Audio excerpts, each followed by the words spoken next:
So if you've clicked on this video, you've probably found yourself wanting to know a little more about Formula 1. Maybe you're completely new to the sport, perhaps a Drive to Survive fan, introduced through the Netflix series. Perhaps you've been watching other motorsports, IndyCar, MotoGP, rally, supercars, or maybe some world endurance. Or possibly you're already into Formula 1 and just want some more content, maybe someone that watches the channel a lot anyway, in which case thanks.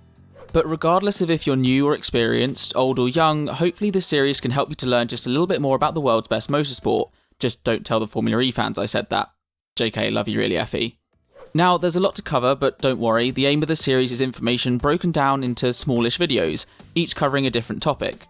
And hopefully as it gets further along, the topics will become a bit more complicated and a little bit more in depth.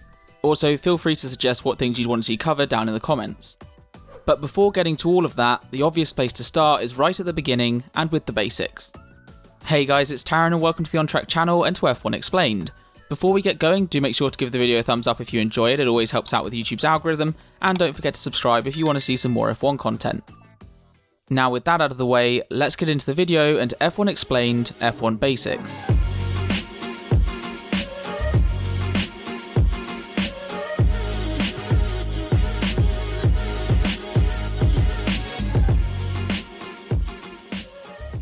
So to put it simply, F1 is car racing, and 2 drivers per team race said cars around a number of tracks throughout the course of the year, with each of these races giving out points based on finishing position, and those points contribute to the World Championships. I say championships plural as come the end of the year there are 2 titles to be won.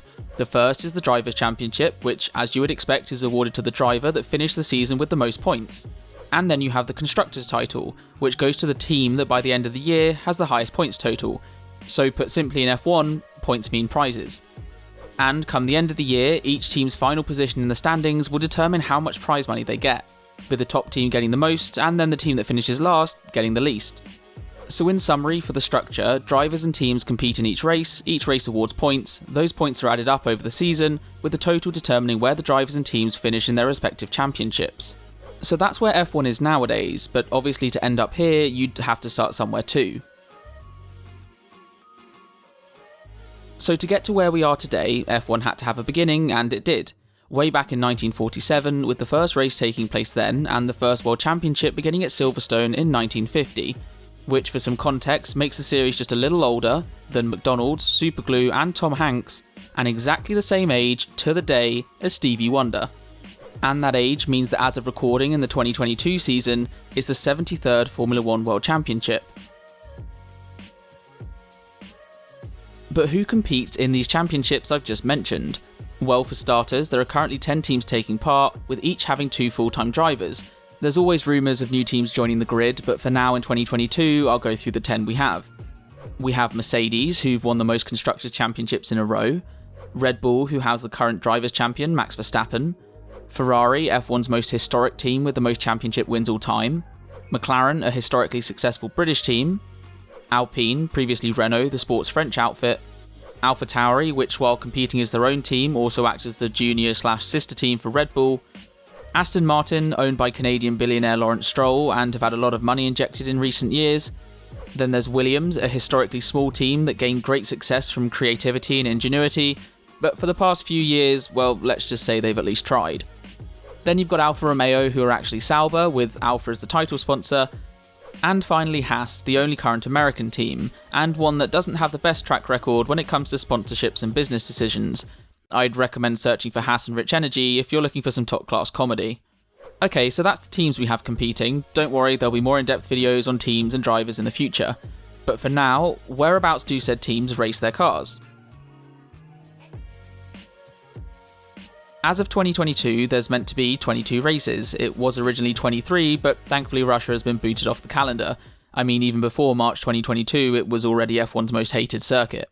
But that still leaves 22 races spread between March and November, with a months-long summer break that covers most of August.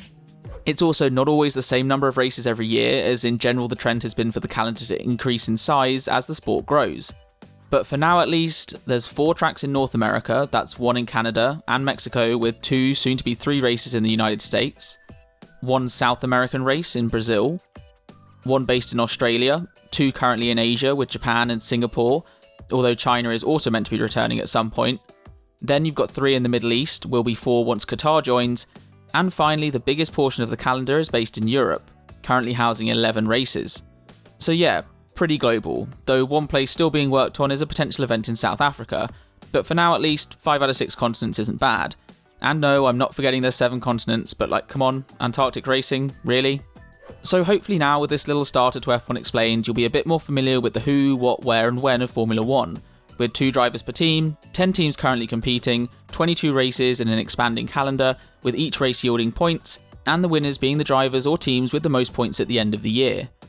But anyway, that wraps up this video. Do make sure to give it a thumbs up if you've enjoyed, and subscribe if you want to see some more F1 content. But until next time, take care.